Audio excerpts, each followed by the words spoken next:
حبیب ہے۔ اعوذ باللہ من الشیطان الرجیم، بسم اللہ الرحمن الرحیم۔ خواتین و حضرات، السلام علیکم ورحمۃ اللہ وبرکاتہ و مغفرتہ۔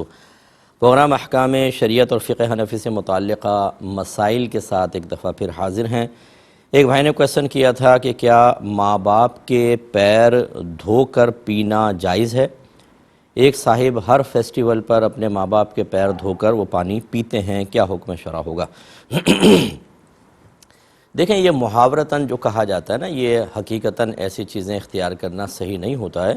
یہ محاورتاً کہتے ہیں آپ آئیں گے تو آپ کے تو ہم پیر دھو کے پی لیں گے، تو یہ مطلب محاورتاً تک تو ٹھیک ہے، لیکن ویسے ماں باپ کے پیر دھو کر وہ پانی پینا یہ کوئی شرعی لحاظ سے نہ باعث ثواب ہے، نہ یہ حقیقتاً کوئی ادب میں داخل ہے، بلکہ یہ بعض اوقات بیماریوں کا سبب بن سکتا ہے۔ کیونکہ اگر ماں باپ فرض کر لیں ایسے ہیں کہ وہ پیر ہی نہیں دھوتے ہیں، یا زمین پہ چلتے ہیں، یا میل کچیل پاؤں پہ لگا ہوا ہے، ناخنوں کے اندر میل ہے، اور آپ اس پاؤں کو دھو کر وہ پانی پئیں، تو لازم سی بات ہے کہ یہ تو نظافت کے خلاف ہے۔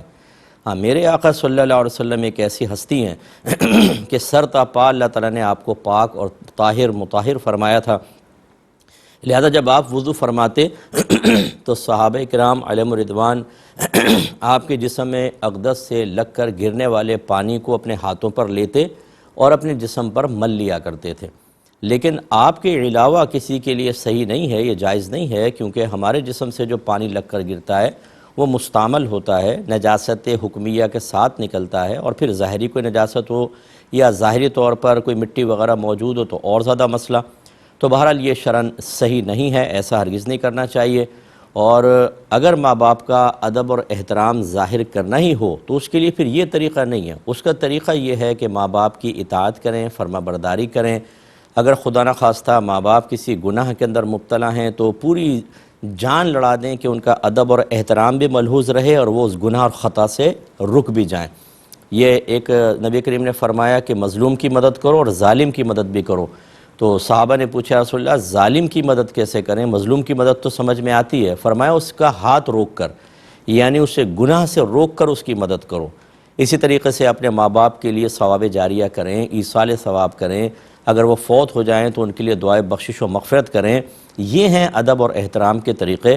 اس قسم کی چیزوں سے ایک تو شرعاً آپ کو بتایا کہ اس کی کوئی شرعی حیثیت نہیں ہے اور صحت اور طب کے لحاظ سے نقصان دہ بھی ہے، اور دوسری بات یہ کہ اس قسم کے حضرات جو ہیں وہ اداکاری اور ریاکاری سے بچ جائیں بہت مشکل ہے۔ وہ کبھی چھپ کر ایسا نہیں کریں گے، سب پہ ظاہر کریں گے تاکہ لوگ کہیں بھی بڑا سعادت مند بچہ ہے، ماں باپ کے پیر دھو کے پیتا ہے، تو اخلاص اور وہ تو خیر بالکل ہی نہیں رہے گا۔ تو خلاصہ کلام یہ ہے کہ اس طرح کی روایات نہ ڈالی جائیں، آپ ویسے ادب احترام کریں، اس میں کوئی حرج نہیں ہے۔ یہ بھائی نے فرمایا کہ سنا ہے کہ رات کو جھوٹے برتن دھو کر نہ رکھنے سے گھر میں بے برکتی ہوتی ہے، کیا یہ بات ٹھیک ہے؟ دیکھیں، صفائی نہ رکھنا یہ صرف برتن کے ساتھ ہی نہیں، صفائی وغیرہ نہ رکھنا، گندگی ہو تو اس سے یقینی سی بات ہے کہ اس میں برکت کم ہوتی ہے، کیڑے مکوڑے گھر میں پیدا ہوتے ہیں، خرابی پیدا ہوتی ہے، جراثیم پیدا ہوتے ہیں، یہ تمام چیزیں بے برکتی کی ظاہری ایک علامات میں شمار کی جا سکتی ہیں۔ تو اس لیے بہتر یہ ہے کہ دھو کر صاف ستھرا کچن کر کے رکھیں، لیکن ایسا کوئی شرعی لحاظ سے نہیں ہے کہ اگر آپ برتن نہیں دھوئیں گے تو گھر سے ساری برکت ختم ہو جائے گی اور یہ کوئی گناہ ہے، کوئی ناجائز ہے، ایسا نہیں ہے۔ کبھی کبھار بہنیں تھکی ہوئی ہوتی ہیں تو وہ رات میں نہیں دھو پاتی تو چلیں صبح دھو لیں، لیکن عادت نہیں بنانی چاہیے۔ آپ کا کچن، آپ کا سنک بالکل صاف ستھرا ہونا چاہیے۔ یہ جو ہماری بہنیں کرتی ہیں کہ رات میں چھوڑ دیتی ہیں اور پھر جھینگر مچھر کیڑے مکوڑے پیدا ہوتے ہیں اور پھر وہ اتنی تیزی کے ساتھ انڈے بچے دیتے ہیں اور پھر وہ سارا کچن گندا ہو جاتا ہے، خراب ہوتا ہے، یہ چیز مناسب نہیں ہے، یہ نہیں ہونا چاہیے۔ کسی نے پوچھا کہ کیا بڑے یا بچے پر قرآن کی کوئی بھی آیت پڑھ کر دم کیا جا سکتا ہے؟ جی بالکل کیا جا سکتا ہے۔ اس میں تھوڑی سی تفصیل ہے کہ ایک تو یہ کہ حدیث میں کوئی چیز آ گئی کہ نبی کریم صلی اللہ علیہ وسلم نے یا صحابہ کرام نے کوئی مخصوص آیت، کوئی یہ مخصوص صورت پڑھ کر دم کی اور اس سے شفا حاصل ہوئی، تو یہ تو پھر حدیث سے اس کا ثبوت ہے، اس میں آپ بالکل کامل یقین کے ساتھ کر سکتے ہیں کہ یہ چونکہ حدیث سے ثابت ہے تو اس میں ضرور ایسا برکت ہوگی۔ جیسے الحم شریف کے بارے میں ہے کہ ایک صحابی نے ایک کافر کے اوپر الحم شریف پڑھ کر دم کی، جس کو بچھو نے کاٹا تھا تو اس کا زہر زائل ہو گیا، اسی طرح نبی کریم صلی اللہ علیہ وسلم نے اس کو سورۃ الشفا قرار دیا تو یہ ایسا ہے، اور کئی اور صورتیں ہوتی ہیں، آیات وغیرہ وہ آپ پڑھ سکتے ہیں۔ ایک ہوتا ہے کہ آپ کوئی حدیث وغیرہ سے ثابت نہیں، لیکن ویسے ہی کوئی حسن ظن قائم کر کے دم کرنا چاہتے ہیں تو یہ بالکل ٹھیک ہے، کوئی بات نہیں ہے، کیونکہ پورا قرآن بابرکت ہے، جہاں سے بھی پڑھ کر آپ حسن ظن قائم کر کے اچھی نیت کے ساتھ کریں گے اللہ تعالیٰ برکت پیدا فرمانے والا ہے، یہ بھی ٹھیک ہے۔ پھر ایک تیسری چیز ہے کہ منقول نہیں ہے، ہم دم کر رہے ہیں لیکن اس کے فائدے اپنے پاس سے بیان کر دیں، یہ دم کر دو تو کرونا بھاگ جائے گا، یہ دم کر دو تو چکن گونیا ختم ہو جائے گا، یہ دم کر دو تو فلاں ہو جائے گا۔ اچھا کہاں سے ثابت ہے؟ ثابت تو نہیں ہے۔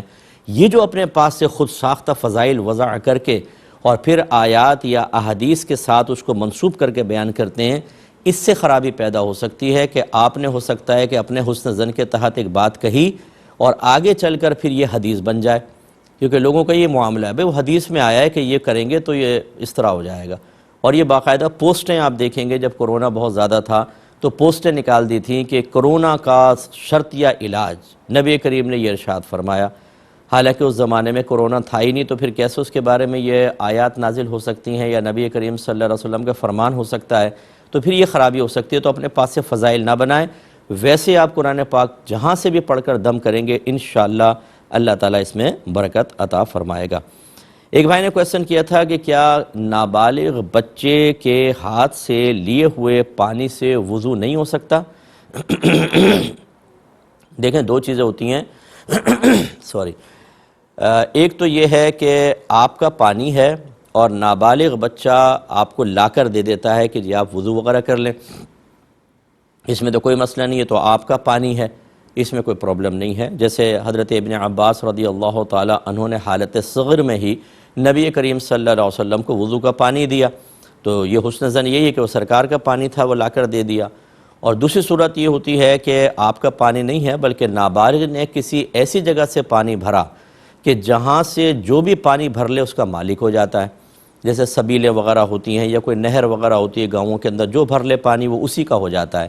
ایسی صورت میں فقہا نے ضرور فرمایا کہ جب نابالغ اس پانی کو لے گا تو اس کا مالک ہو جائے گا، اور نابالغ اپنے مال کو کسی کو تحفتاً بھی نہیں دے سکتا، اور نہ نابالغ سے اس قسم کی چیزیں لی جا سکتی ہیں، ٹھیک ہے؟ تو اس میں پھر یہ ہو سکتا ہے کہ جہاں سے آپ کے ذہن میں سوال پیدا ہوا کہ کیا وضو ہوگا کہ نہیں ہوگا، وضو تو پھر بھی ہو جائے گا، یاد رکھیں، لیکن اس پانی کا لینا مناسب نہیں ہے۔ لیکن ہم اسی پر فتویٰ دیتے ہیں کہ آج کل کے عرف کے لحاظ سے اساتذہ ہوتے ہیں، ٹیچرز ہوتے ہیں، جیسے مدرسے کے اندر کوئی مطلب مٹکا وغیرہ رکھا ہوا ہے یا کوئی فریج وغیرہ رکھا ہوا ہے یا ڈسپنسر ہوتے ہیں، بچوں سے کہتے ہیں بیٹا پانی پلانا، جا کے بچہ جیسے ڈسپنسر سے پانی لے گا وہ اس کا مالک ہو جائے گا، لیکن وہ لا کے استاد کو دیتا ہے، استاد پی رہا ہوتا ہے، ہمارا یہ عرف جاری ہے۔ تو اس طرح کی چیزوں کے اندر اب سختی نہیں کی جائے گی کیونکہ عرف بدل چکا ہے۔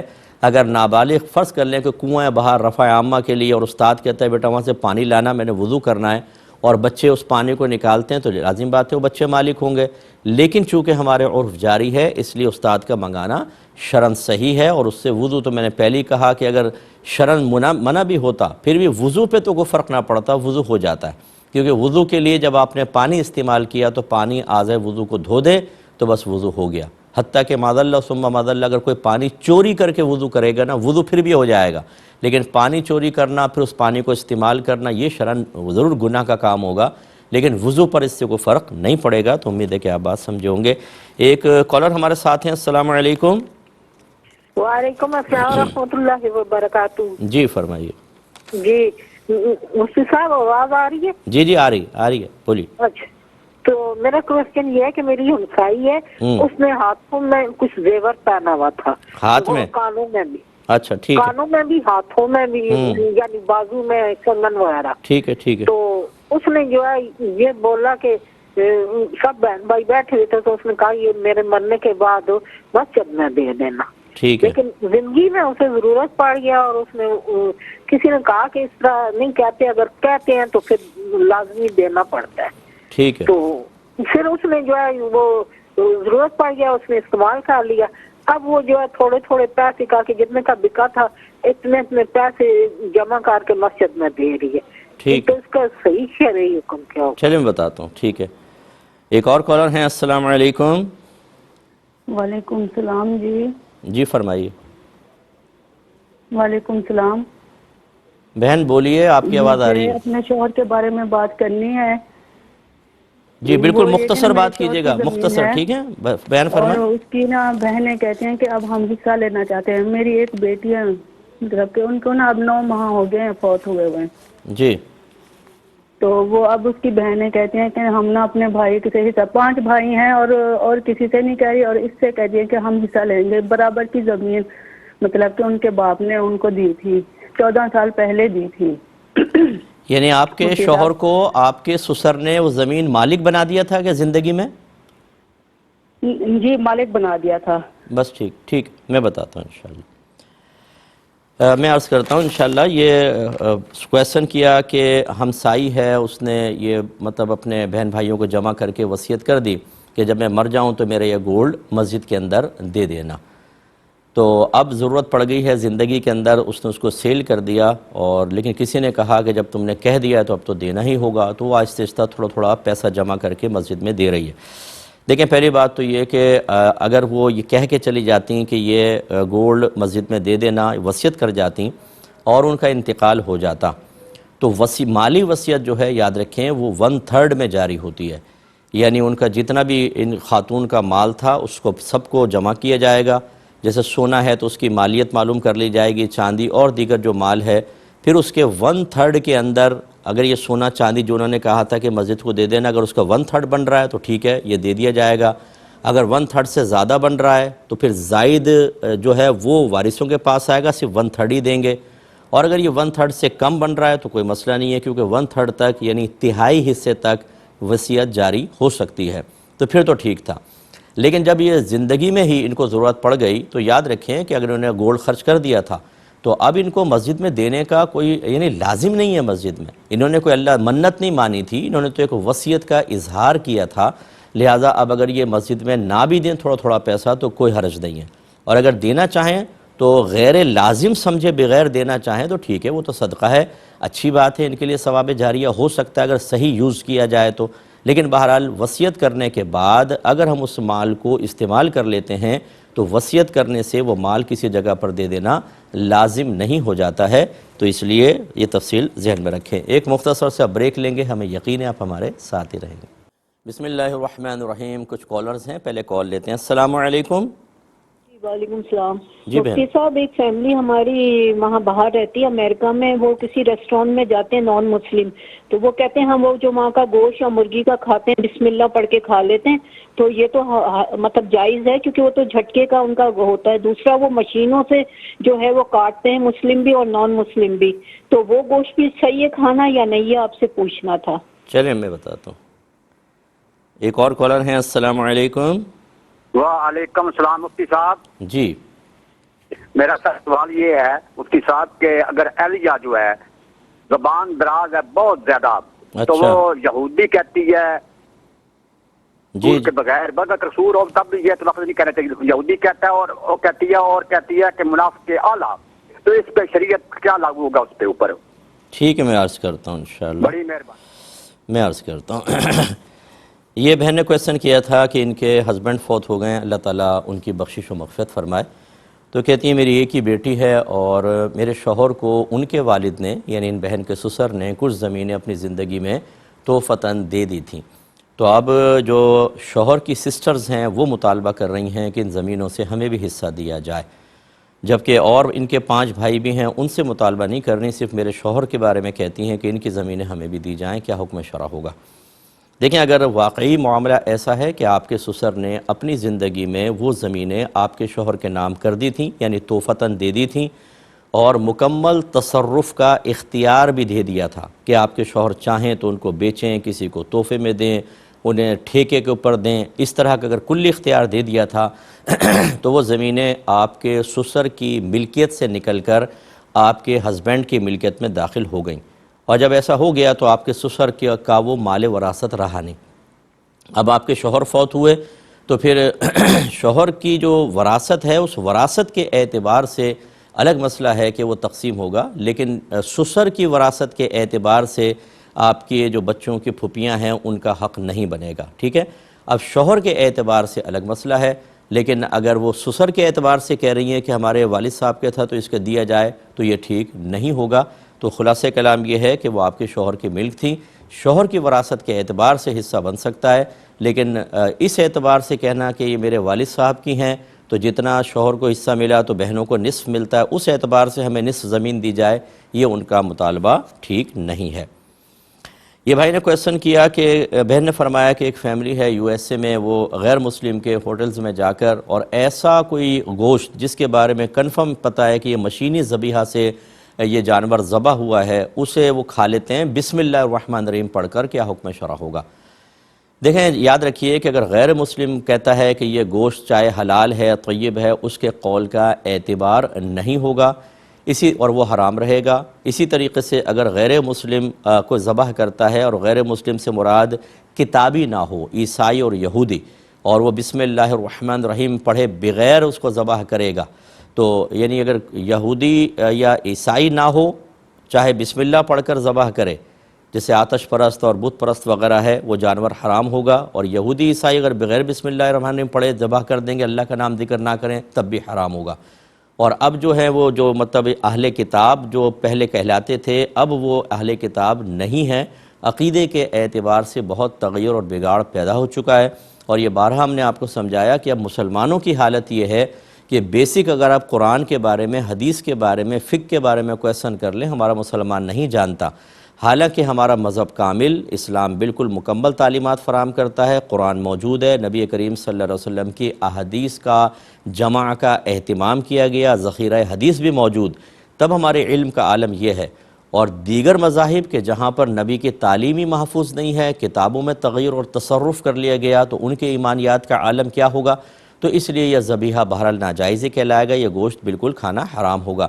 اسی طرح جو مشینی ذبیحہ ہوتا ہے کہ اس میں خود بخود وہ کٹتا رہتا ہے اور وہ جانور اور کوئی بسم اللہ اللہ اکبر وغیرہ نہیں پڑھا جاتا، یہ جانور بھی بالکل حرام ہوگا۔ اب یہ کہنا کہ جی ہم تو بسم اللہ پڑھ کے کھا لیتے ہیں، تو کیا بسم اللہ پڑھنے سے اللہ تبارک و تعالیٰ کے حرام کردہ کو آپ حلال سمجھتے ہیں کہ ہو جائے گا؟ اگر معاذ اللہ ثم معاذ اللہ ایسا ہی ہو تو اگر کوئی بسم اللہ پڑھ کے شراب پی لے تو کیا وہ طیب حلال ہو جائے گی؟ بسم اللہ پڑھ کر سود لے لے، بسم اللہ پڑھ کر رشوت لے لے؟ بلکہ یاد رکھیں کہ علماء نے فرمایا کہ جو حرام قطعی پر بسم اللہ پڑھے گا وہ تو دائرہ اسلام سے خارج ہو جائے گا۔ حرام قطعی پر یعنی وہ حرام شے کہ جس کا حرام ہونا قرآن پاک کی بالکل واضح آیت سے ثابت ہو۔ یہ گوشت کے بارے میں نہیں کہہ رہا ہوں کیونکہ یہ حرام قطعی نہیں ہے، کیونکہ شبہ ہے اس کے اندر، کچھ نہ کچھ ہو سکتا ہے کہ آپ جو بیان کر رہے ہو سکتے ہیں ویسے صورتحال نہ ہو، یہ ہو سکتا ہے، لیکن جیسے یہ شراب کی میں نے مثال دی، یا سود کی مثال ہے، یا رشوت ہے، یا چوری کا مال آپ نے بسم اللہ پڑھ کر چوری کر لی ہے، تو یہ حرام قطعی آپ نے بسم اللہ پڑھی، آدمی دائرہ اسلام سے خارج ہو جائے گا۔ اور ان کے بارے میں خطرہ ضرور موجود ہے کہ اگر وہ واقعی ذبیحہ مطلب غیر مسلم نے ذبح کیا ہے یا اس میں شرعی تقاضے پورے نہیں ہوئے تو وہ حرام ہے، اور وہ حرام کے اوپر بسم اللہ پڑھنا یہ ایمان کے لیے کافی خطرہ ہے۔ لیکن میں اس کو حرام قطعی اس لیے نہیں کہہ رہا ہوں کہ آپ کے سامنے پروسیجر ذبح کا واضح طور پہ موجود نہیں ہے، وہ تو ہوٹل میں آپ کہہ رہے ہیں بھی غیر مسلم کا ہے، ہو سکتا ہے مسلمان سے ذبح کروایا ہو، کہیں سے لایا ہو، لیکن یہاں پر ہم حسن ظن قائم نہیں کر سکتے ہیں، اس لیے ہو سکے تو یہ میرا کلپ ان فیملی کو آپ دیں کہ ایسا نہ کریں۔ آپ یہاں پر تھوڑے سے مزے کے لیے اور تھوڑی سی اپنی آسانی اور سہولت کے لیے شرعی تقاضوں کو نظر انداز کریں گے تو یاد رکھیں کہ آپ کا امریکن ہونا آپ کو میدان محشر میں نہیں بچا سکتا۔ اگر آپ یہ سوچیں کہ ہم تو امریکہ میں تھے یا باہر کے کنٹریز میں تھے، ہماری کچھ مجبوریاں تھیں، تو وہ مجبوریاں واقعی شرعی مجبوری ہے کہ نہیں، یہ وہاں کے علماء کرام سے آپ معلوم کریں، مفتیان کرام سے معلوم کریں، اور وہ کبھی بھی آپ کو اس کی پرمیشن نہیں دیں گے۔ اگر ہر عام آدمی بھی اپنی مجبوریوں کو از خود اپنے ذہن سے شرعی مجبوری سمجھ کر اور شرعی رعایتیں حاصل کرنا شروع کر دے تو یاد رکھیں پھر تو ہر چیز حرام حلال ہو جائے گی، کیونکہ چور بھی اپنی کوئی شرعی مجبوری بیان کر رہا ہوتا ہے، کہتا ہے میں اپنے بچوں کو کہاں سے کھلاؤں، جاب نہیں مل رہی تو اس لیے میں چوری کر رہا ہوں، میں ڈاکہ مان رہا ہوں، میں موبائل چھین رہا ہوں، تو کیا ہم اس کا یہ عذر قبول کر لیں گے؟ تو اس لیے ایسا ہرگز نہ کریں، انہیں پیار محبت سے سمجھائیں، غلط فہمی میں مبتلا ہیں، اللہ تعالیٰ ان کو سمجھ عطا فرمائے۔ بھائی نے فرمایا کہ ان کی زوجہ، غالباً زوجہ ہی کہا تھا، ان کی ہیں یا کس کی ہیں، وہ زبان دراز ہیں اور شوہر کو یہودی کہتی ہیں کبھی، اور کبھی منافق اعلیٰ بھی کہہ دیتی ہیں، ایسی زوجہ کے بارے میں کیا حکم ہوگا؟ دیکھیں یہ وہ ہماری سسٹر ہوں گی کہ جنہوں نے دین نہیں سیکھا ہوا، اور یہی پھر چیزیں سبب بنتی ہیں اس طرح کے حرام اور غیر شرعی امور کے ارتکاب یا اظہار کا۔ نبی کریم صلی اللہ علیہ وسلم نے شوہر کا حق بیان کرتے ہوئے ارشاد فرمایا کہ اگر میں مخلوق کو سجدہ کرنے کا حکم دیتا تو بیویوں کو حکم دیتا کہ وہ شوہروں کو سجدہ کریں۔ یعنی اتنا اللہ تبارک و تعالی نے شوہر کا مقام و مرتبہ رکھا ہے۔ ایک روایت میں ہے رحمت کونین صلی اللہ علیہ وسلم فرماتے ہیں کہ عورت پر سب سے زیادہ حق اس کے ماں باپ کا ہے، لیکن شادی کے بعد سب سے زیادہ حق اس کے شوہر کا ہے۔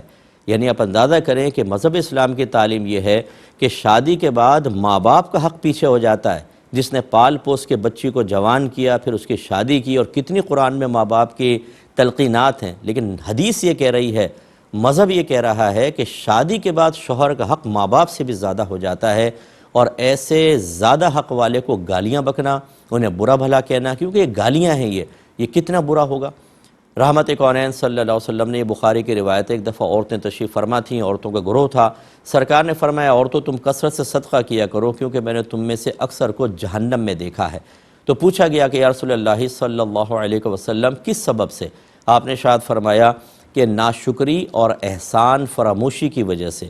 پھر پوچھا گیا کہ کیا اللہ تعالیٰ کی ناشکری، اللہ تعالیٰ کی احسان فراموشی؟ فرمایا نہیں، شوہر کی ناشکری، شوہر کی احسان فراموشی۔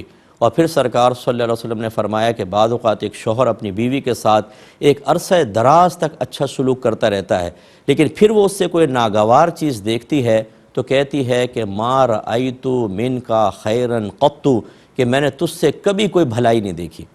یعنی شوہر کے احسانات کو فوراً فراموش کر کے اس طرح کا جملہ کہنا، اس میں کوئی گالی تو نہیں تھی، اس طرح کے الفاظ تو نہیں ہیں، لیکن شوہر کے احسانات کو فراموش کر دینا ہی اتنا سنگین جرم ہے شریعت کی نگاہوں میں کہ سرکار نے فرمایا اکثر عورتیں اس احسان فراموشی اور ناشکری کی وجہ سے جہنم میں جائیں گی۔ تو ایسی بہنوں کو ذرا اللہ سے ڈرنا چاہیے اور ایسا ہرگز نہ کریں۔ تو بہرحال یہ حرام اور گناہ کبیرہ ہے، اس میں کوئی شبہ نہیں ہو سکتا۔ اب یہاں دو باتیں میں ضرور عرض کروں گا۔ پہلی بات یہ کہ زوجہ اس زبان درازی پر کیوں مائل ہوئی ہے؟ شوہر کو بھی اپنا احتساب کرنا چاہیے کہ کیا اس کے یا اس کے گھر والوں کے رویوں نے اس کو اتنا تلخ بنا دیا ہے کہ وہ اس طرح کے رویے اختیار کرنے پر یا اس طرح کے الفاظ بولنے پر مجبور ہوئی؟ اگرچہ میں پھر بھی جسٹیفائی نہیں کر رہا ہوں کہ اس کے لیے اس قسم کے حالات میں کہنا جائز ہے، اس کو شریعت کی پابندی کرنی ہوگی، لیکن بہرحال اسباب بھی دیکھنے چاہیے۔ بعض اوقات شوہر زیادتی کر رہا ہوتا ہے، اس کے گھر والے غیر منصفانہ سلوک کر رہے ہوتے ہیں اور پھر وہ ہائے پرو ایسا کرتی ہیں، تو پھر ان کو بھی اپنی اصلاح کرنے کی ضرورت ہے۔ اور دوسرا پوائنٹ یہ ہے کہ یہ بچی ایسی کیوں ہے؟ معذرت کے ساتھ بہت سے لوگ سن رہے ہیں تو ناراض بھی ہوں گے، بہت سی مائیں ناراض ہو جائیں گی کہ بہت سی مائیں اپنی بچیوں کی تربیت نہیں کرتی ہیں، وہ خود اپنے شوہروں کے ساتھ سینے پر چڑھ کے گفتگو کر رہی ہوتی ہیں، گالیاں بک رہی ہوتی ہیں، انہیں برا بھلا کہہ رہی ہوتی ہیں۔ جب شوہر گھر سے باہر چلا جاتا ہے تو بچوں کے سامنے اس کی برائی کر رہی ہوتی ہیں کہ میری تو زندگی تباہ ہو گئی، میرے ماں باپ نے اس کمبخت کے ساتھ میری شادی کر دی ہے، اللہ اس کی ٹانگیں ٹوٹ جائیں، اس نے یہ کیا، اس نے وہ کیا۔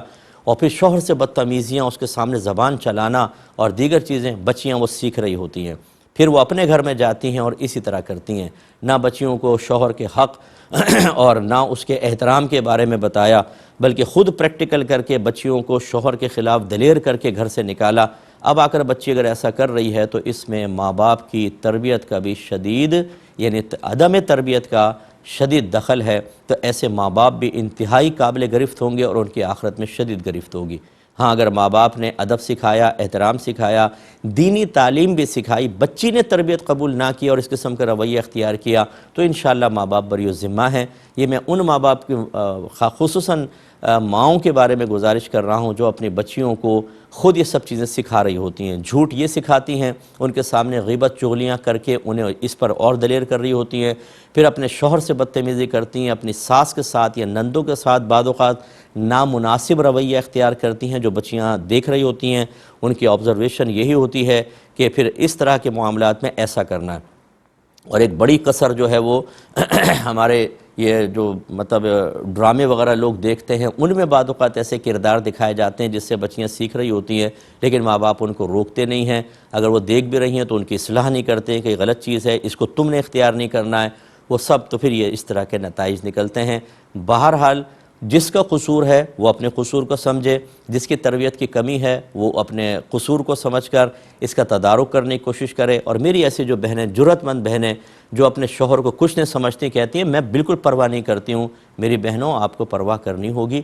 آپ ہمیں بھی اگر برا بھلا کہنا چاہیں تو آپ کی مرضی ہے، آپ کہہ سکتی ہیں، لیکن اس سے نفع آپ کو کچھ بھی نہیں ہوگا، بلکہ آپ کے نام اعمال میں اور گناہ لکھا جائے گا۔ تھوڑا سا سنجیدگی کے ساتھ اپنے رویے پہ غور کریں۔ حضرت اسرائیل علیہ السلام عنقریب آپ کی روح قبض کرنے کے لیے آنے والے ہیں۔ مرنے کے بعد آپ کو پتہ چلے گا کہ آپ نے کس قدر سنگین غلطی کی تھی، اور جب کسی نے ہمدردی کے ساتھ آپ کو نصیحت کرنے کی کوشش کی تھی تو اس نصیحت کو ٹھکرا کر آپ نے اپنا کتنا بڑا نقصان کیا، اور اپنی بچیوں کی غلط تربیت کر کے آپ نے کتنا بڑا اپنے لیے گناہ جاریہ کیا، اور اپنی بچیوں کے گھروں کی تباہی اور بربادی کا آپ نے سامان کیا۔ ان سب کا وبال اللہ نہ کرے پھر آپ کو میدان محشر میں یا قبر میں دیکھنا پڑ سکتا ہے۔ اس لیے برا نہ مانیں، اپنا احتساب کریں، شوہر بھی کرے، بیوی بھی کرے، شوہر کے گھر والے بھی کریں، اور اپنی اصلاح کر کے اپنے آپ کو اچھا بنائیں۔ ایک مختصر سا بریک لیں گے، ہمیں یقین ہے آپ ہمارے ساتھ ہوں گے۔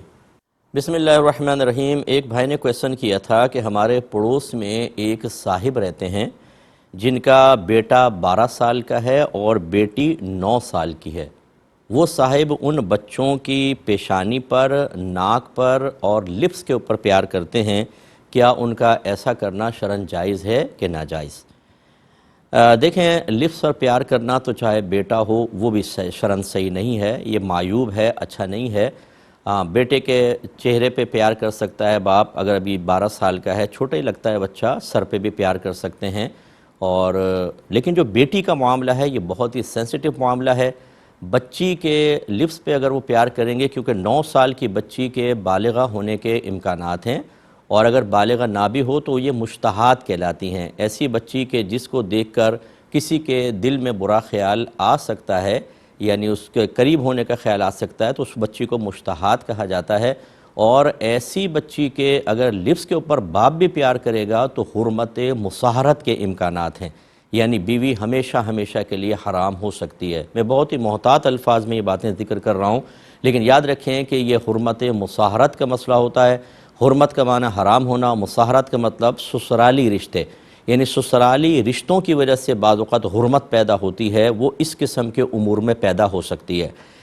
سسرالی رشتوں کی حرمت کا مطلب کیا ہے؟ جیسے دیکھیں، آپ شادی کرتے ہیں تو بیوی کی جو والدہ ہے، ساس، وہ ہمیشہ کے لیے اس لڑکے کے اوپر حرام ہو جائے گی۔ پہلے تو نہیں تھی نا، اگر وہ شادی کرنا چاہتا ساس سے کر لیتا، یعنی عورت سے کر لیتا، لیکن جب بیٹی سے شادی ہوئی تو یہ رشتہ اس کے اوپر ہمیشہ کے لیے حرام ہو گیا۔ تو اسی طرح بہو کے اوپر سسر ہمیشہ کے لیے حرام ہو جاتا ہے۔ اگر بیٹا مر بھی جائے تو سسر اس بہو سے نکاح نہیں کر سکتا، یہ حرمت ابدیہ ہے۔ تو یہ کس وجہ سے رشتے پیدا ہوئے؟ حرمت کے رشتے، سسرالی رشتے قائم ہونے کی وجہ سے۔ تو یہ یاد رکھیں کہ اسی طریقے سے یہ حرمت مصاہرت کا مسئلہ ہو سکتا ہے کہ اگر والد اپنی بیٹی کو شہوت کے ساتھ چھو دیتا ہے، اور بعض اوقات ایسے امر ہوتے ہیں کہ وہ لاکھ قسمیں کھائے کہ میرے دل میں کوئی برا خیال نہیں تھا، لیکن اس میں اس کا قول قبول نہیں کیا جائے گا۔ لپس کا مسئلہ بھی فقہا نے یہی لکھا ہے، تو اس لیے بہت ہی خطرے کی صورتحال ہے، ان صاحب کو سختی کے ساتھ منع کیا جائے۔ اور میری ریکویسٹ ہے آپ سے، جنہوں نے کویسچن بھیجا تھا، یہ پڑوسی ملک کا کویسچن تھا، ابھی میں آپ کو عرض کر دوں کہ ان صاحب کو یہ مسئلہ بتا کے انہیں کہیں کہ اپنے قریبی کسی بھی دارالعلوم میں جا کر فوراً اس کے اوپر ایک فتویٰ لے لیں، ورنہ ہو سکتا ہے کہ آپ کی آخرت کی بربادی کا سامان ہو جائے۔ ایک بچے نے پوچھا ہے کہ یہ لیو ان ریلیشن شپ کیا یہ مذہب اسلام میں جائز ہے یا نہیں ہے؟ دیکھیں، اس کا بیسک کانسیپٹ کیا ہوتا ہے کہ ایک کپل، کوئی لڑکا یا لڑکی جن میں لیگلی میرڈ نہ ہوں، وہ لیگلی یعنی شادی نہ ہوئی ہو، وہ صرف اپنے پیار محبت کی وجہ سے ایک ساتھ رہائش اختیار کر لیں، اس کو کہتے ہیں لیو ان ریلیشن شپ۔ اور اس کے بارے میں جب آپ پوچھ لیں کہ جائز ہے کہ نہیں، تو لازم سے بات ہے کہ جو مذہب اسلام ایک مرد مومن کو بھی کہے کہ عورت نظر آئے تو اپنی نگاہوں کو جھکا لو، اس کے جسم پر، اس کے چہرے پہ نگاہ نہ ڈالو، وہ کہاں اس کی اجازت دے سکتا ہے کہ ایک جوان لڑکی کے ساتھ، ایک اجنبی لڑکے کے ساتھ لڑکی، اور لڑکی کے ساتھ لڑکا ایک جگہ رہائش اختیار کر لے؟ ان کا ساتھ رہنا یہ گناہ، ان کا دیگر کسی بھی قسم کا ریلیشن قائم کرنا یہ حرام، اور اگر خدا نخواستہ زنا کر لیتے ہیں، انہیں جسمانی تعلق قائم کرتے ہیں، تو زنا خالص ہے۔ تو مذہب اسلام میں اس کی کوئی گنجائش نہیں ہے۔ اب آہستہ آہستہ یہ چیزیں ہمارے معاشرے میں سرایت کرتی چلی جا رہی ہیں، اور ہم جیسے لوگ جو دین کا کام کر رہے ہیں اور کچھ نون پرسن میں ہمارا بھی کہیں فہرست کے آخر میں شمار ہو جاتا ہے پرسنز کے اندر، تو پھر لوگ اپنے مسائل ہمیں ذکر کرتے ہیں. اتنا خطرناک مسئلہ چل رہا ہے جس کی کوئی انتہا نہیں. اس لیے میں ماں باپ سے اکثر گزارش کرتا ہوں کہ دنیاوی تعلیم کو ہمارا مذہب بنا نہیں کرتا ہے. آپ دنیا سے نفع حاصل کریں، ہمارا مذہب آپ کو منع نہیں کرے گا، لیکن مذہب آپ کو یہ تعلیم ضرور دے گا کہ ہر چیز کے بارے میں ایک شرعی لمٹ آپ ضرور معلوم کر لیں کہ اگر اس لمٹ کو آپ کراس کریں گے تو آپ گناہ گار ہوں گے. اپنے بچوں کو یہ سمجھانا، اتنا مذہب سکھانا بہت ضروری ہے کہ بچے جو جدید چیزیں ان سے استفادہ کرنا چاہتے ہیں یا کوئی مطلب آپ کے ماحول میں کوئی چیز رائج ہو چکی ہے لیکن مذہب اس سے منع کرتا ہے، بچوں کو اس کا شعور حاصل ہونا چاہیے. جب ہم اپنے ماں باپ اپنے بچوں کو بیسکس بھی نہیں سکھاتے، یا بیسکس کو ہم نے یہ سمجھا کہ ناظرہ پڑھا دو، حفظ کروا دو، ایمان مفصل، ایمان مجمل، 6 کلمے یاد کرا دو، سنت کے مطابق نبی کریم کی دعائیں یاد کرا دو، نماز پوری کروا دو، دین مکمل ہو گیا. یہ دین مکمل نہیں ہوا، یہ تو دین کا ایک دال کا ایک نقطہ بھی پورا نہیں ہوا ہے. بہت سی چیزیں سکھانی ہوتی ہے ماں باپ کو، فرض علوم سکھانے ہیں لیکن وہ نہیں سکھاتے اور بچے پھر اس قسم کی چیزوں میں انوالو ہو جاتے ہیں. جب تک آپ زندہ ہیں، میں ماں باپ سے خطاب کرتے ہوئے عرض کر رہا ہوں کہ جب تک آپ زندہ ہیں آپ بچوں کو دیکھ سکتے ہیں، لیکن اگر آپ نے دین نہیں سکھایا تو آپ کب تک دنیا میں رہیں گے یہ بتائیں. اس کے بعد آپ کے بچوں کا کیا ہوگا اور ان بچوں کی نسلوں کا کیا ہوگا؟ کیا آپ سے آخرت میں کوئی نہیں پوچھا جائے گا؟ پوچھا جائے گا. میں بار بار یہ حدیث سناتا ہوں اور انشاءاللہ زندگی بھر سناتا رہوں گا کہ کلکم راعین و کلکم مسئول عن رعیتہ، تم میں سے ہر شخص نگہبان ہے اور اس سے اس کے ماتحت کے بارے میں برود قیامت سوال کیا جائے گا. پھر سرکار نے حاکم کے بارے میں فرمایا کہ حاکم اپنی رعایا پر حاکم ہے، اس سے اس کی رعایا کے بارے میں پوچھا جائے گا. پھر فرمایا مرد اپنے گھر پر حاکم ہے، اس سے اس کے بیوی بچوں کے بارے میں کویسچن ہوگا. عورت اپنے گھر پر حاکم ہے، اس سے اس کے شوہر کے گھر اور بچوں کے بارے میں کویسچن ہوگا. حتیٰ کہ فرمایا کہ نوکر بھی اپنے گھر پر نگہبان ہے اپنے آقا کے گھر پر، اس سے اس کے گھر کے بارے میں کویسچن ہوگا. تو خلاصہ کلام یہ ہے کہ ماں باپ سے کویسچن ہوگا. اگر آپ نے غفلت اختیار کی، اگر آپ نے شریعت کو بوجھ سمجھا، اگر آپ نے دین کی پابندیوں کو خود قابل نفرت نگاہوں سے دیکھ کر ان سے دور بھاگ کر بچوں کے اندر بھی دور بھاگنے کے سلسلے میں دلیری اور جرأت بھر دی، ان کو ایک راستہ یہ دکھایا، تو پھر آپ کا بھی میدان محشر میں سخت احتساب ہونے والا ہے. اللہ تعالیٰ سب کے بچوں کو ان چیزوں سے محفوظ فرمائے. ایک بھائی نے کویسچن کیا تھا کہ بازار میں گولڈ کی قیمت زیادہ ہے لیکن جب ہم فروخت کرنے جاتے ہیں تو کم قیمت میں گولڈ فروخت ہوتا ہے. اب اگر ہمیں اس گولڈ پر زکوٰۃ نکالنی ہو تو کون سی قیمت کا اعتبار کریں گے؟ جو انٹرنیشنل لیول پہ قیمت رائج ہے یا جب ہم گولڈ بیچتے ہیں تو جو اس کا پیسہ لگ رہا ہے وہ؟ دیکھیں ہم تو اسی پر فتویٰ دیتے ہیں کہ جب آپ سنار سے معلوم کریں کہ اتنے کیرٹ کا میرے پاس اتنا گولڈ موجود ہے، 8 تولہ 10 تولہ میں بیچنا چاہتا ہوں، اس کی قیمت بتائیں. 2-4 سے معلوم کر لیں، جو اکثر قیمت بتائیں گے ان تھوڑا سیم تھوڑا فرق ہوتا ہے، بس وہ سمجھ لیجئے کہ آپ کا یہ زکوٰۃ کا مال ہے، اس میں سے آپ کو زکوٰۃ نکالنی ہے. تو یعنی قیمت فروخت جو آپ معلوم کریں گے، جتنے میں آپ کا گولڈ جا رہا ہے اتنے کے شریعت آپ کو مکلف بنائے گی، کیونکہ اگر آپ بیچ بھی دیتے ہیں تو اتنا ہی پیسہ حاصل ہوگا. تو اس لیے اسی کو پھر آپ بیس بنا کر، بنیاد بنا کر اور زکوٰۃ نکالیں. ایک بھائی نے پوچھا کہ واش روم میں فریشنر یا اسپرے وغیرہ لگانا صحیح ہے یا نہیں، کیونکہ سنا ہے کہ ان سے جنات اٹریکٹ ہوتے ہیں، مائل ہو جاتے ہیں، کیا حکم شرع ہوگا؟ دیکھیں اس میں کوئی حرج نہیں ہے. بعض اوقات ہوتا ہے کہ اسمیل وغیرہ ختم کرنے کے لیے مہمان گھر میں آتے ہیں، بعض اوقات تو وہ فریشنر وغیرہ چھڑک دیا جاتا ہے یا کوئی ایسی چیز رکھی جاتی ہے جس سے مسلسل خوشبو آتی رہتی ہے اور ناگواری محسوس نہیں ہوتی ہے، تو اس میں کوئی حرج نہیں ہے. آپ ایئرپورٹ پر دیکھ لیں، دیگر جگہوں پر ہوٹلز وغیرہ کے اندر دیکھیں، وہاں پر بھی ایسے ہوتا ہے. تو کیا ہر ہوٹل میں جانے والے پہ جنات مائل ہو جاتے ہیں؟ ہاں، جنات اٹریکٹ ہوتے ہیں خوشبو کی طرف، لیکن ہر جگہ نہیں ہوتے ہیں. اور ہمارے مذہب نے ہمیں طریقہ بتائی دیا، جب آپ باتھ روم میں داخل ہوں تو باہر ہی بسم اللہ الرحمن الرحیم پڑھیں اور اللہم انی اعوذ بک من الخبث والخبائث پڑھ کر داخل ہوں.